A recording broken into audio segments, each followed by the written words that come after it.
जहां शहरियों का किरदार है वहां पर सीटीओ लाहौर का भी एक बड़ा किरदार है कि ट्रैफिक वार्डन्स को सहूलियात देने में इन्होंने कोई कसर नहीं छोड़ी। और ये आप देख रहे हैं ट्रैफिक कियोस्क में हम बैठे हुए हैं और अतर भाई साहब का ये एक बहुत ही अच्छा इकदाम है जो शहरियों के साथ साथ अपनी नफरी के हवाले से भी सोचते हैं कि उनको किस तरह सहूलत दी जाए और वो अपनी ड्यूटी के फराइज सही अंजाम दे सकें। सर, ये ट्रैफिक कियोस्क में हम बैठे हुए हैं, वार्डन्स यहाँ पर आकर रेस्ट करते हैं, क्या उनकी भी मॉनिटरिंग हो रही होती है? सबसे ज्यादा मेहनत जिस काम में होती है ना वो ट्रैफिक पुलिस का काम है।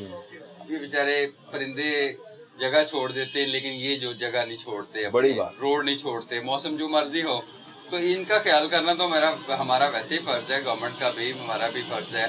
तो इसलिए ये एक छोटा सा मैं समझता हूँ कि इंटरवेंशन हैं जो ट्रैफिक कियोस्क बनाए गए ताकि मौसम की तगैर की वजह से इनका काम इफेक्ट ना हो। पानी है इसके अंदर, सारी इसमें कूलिंग भी है या सर्दियों में। सर, इनका काम नहीं, मेरे ख्याल से शहरियों को सहूलत देने का जो इनका मिशन है उसमें खलल ना पैदा हो, उसमें खलल ना पैदा हो। और दूसरा ये कि हमारा बड़ा एक अच्छा सिस्टम है वेलफेयर का, वैसे तो पूरे पंजाब पुलिस का ही है।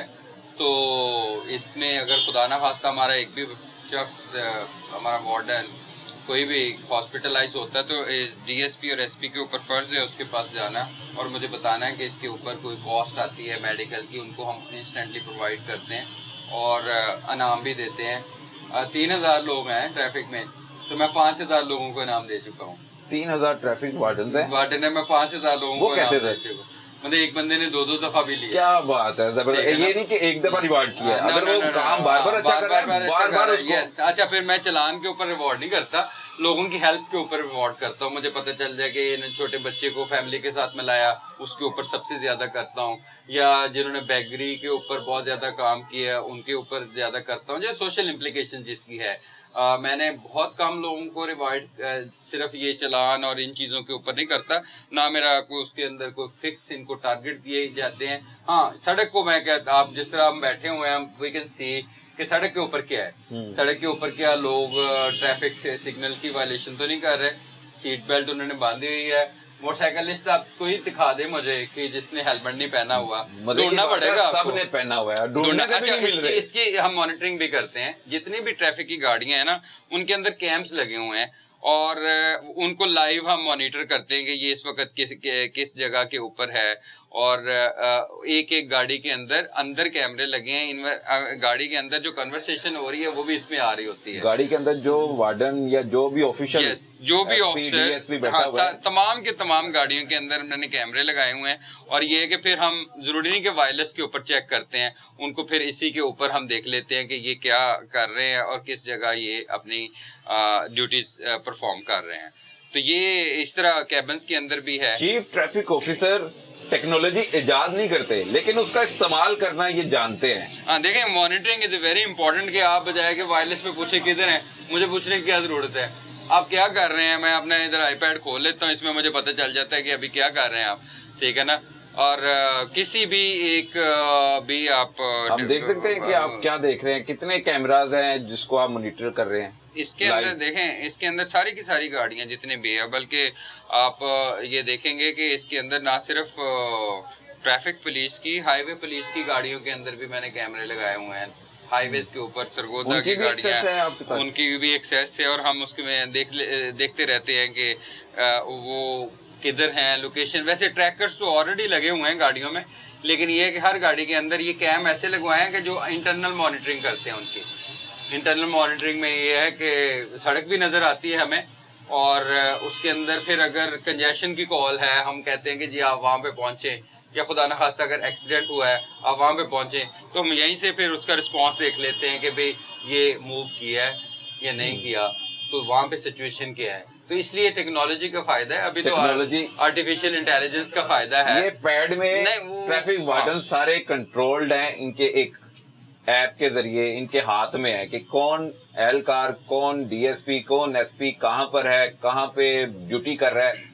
अच्छा, खास तौर पे रात के वक्त है ना, आप 2 बजे चेक करना चाहते हैं कि पूरी की पूरी ट्रैफिक पुलिस किधर है, मैं बता दूंगा आपको 2 बजे किधर है। सर, हम दोपहर में सुबह के वक्त तो देखते हैं, सुबह का वक्त हो या दोपहर का वक्त हो, हमें वार्डन नजर आते हैं सड़कों पर। लेकिन अब हम देखते हैं कि शहर की तमाम सड़कों पर वार्डन्स हमें नजर आ रहे हैं, और ये क्या वजह है कि ये तो रात को गायब हो जाते थे, आपने इनसे काम लेना शुरू वो कर गायब दिया? किधर हो सकते हैं? कैमरा उनको देख रहा है, 3 बजे देख लें, सुबह उठ के 5 बजे देख लें, ठीक है ना।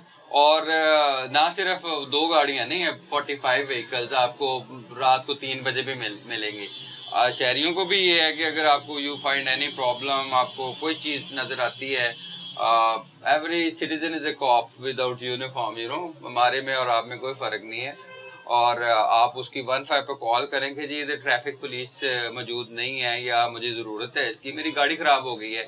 एक हमने अभी रिसेंट इनिशिएटिव भी लिया है, आपको वो भी दिखाते हैं कि अगर किसी की गाड़ी ख़राब होती है 15 पे कॉल करें, हमारी वो टीम आ जाएगी। वो नंबर क्या है सर, वो शहरियों को बता दें। 15 जस्ट 15 इज इंटीग्रेटेड, वो आपको मिलवाते भी हैं, अभी मैं कॉल करता हूँ उनको इधर, है ना। बिल्कुल ठीक तो है। ये है कि अब रात के वक्त भी पूरे लाहौर में, अच्छा फिर एक तो ये है कि पूरे लाहौर को हमने सील किया है कि अगर कोई गाड़ियां ओवरलोडेड, उनको तो दाखिल ही नहीं होने देते, स्मोक के रेफरेंस से भी नहीं दाखिल होने देते।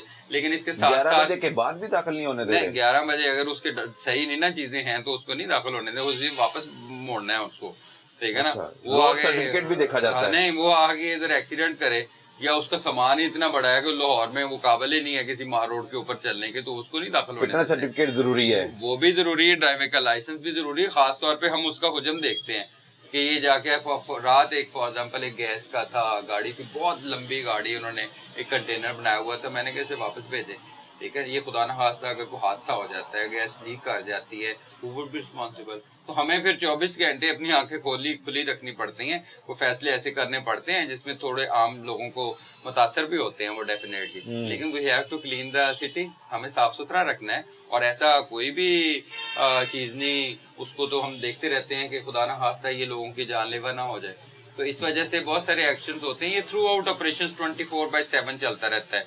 तो बड़े मेहनती हैं, मैं समझता हूँ कि वार्डन्स हमारे, और मेरा तो अब इनके साथ 1 साल से मैं इनके प्रॉब्लम्स को भी अंडरस्टैंड करता हूँ। सर, अगर उनकी वेलफेयर के लिए काम किया जाएगा तो यकीनी तौर पर उनकी ड्यूटी के जो औकात हैं वो भी बहुत बेहतरी की तरफ जाएंगे। अगर आप उनका ख्याल रखेंगे तो यकीनी तौर पर वो शहरियों का भी ख्याल रखेंगे और वो ड्यूटी सही तरीके से रेस्ट मिलती है। दूसरी मैंने कहा, आप अगर एडिशनल रेस्ट भी आपको चाहिए वो भी मुझे बता दिया करें। अगर खुदा ना खास्ता आपको emergency, just text me, I am just a call away.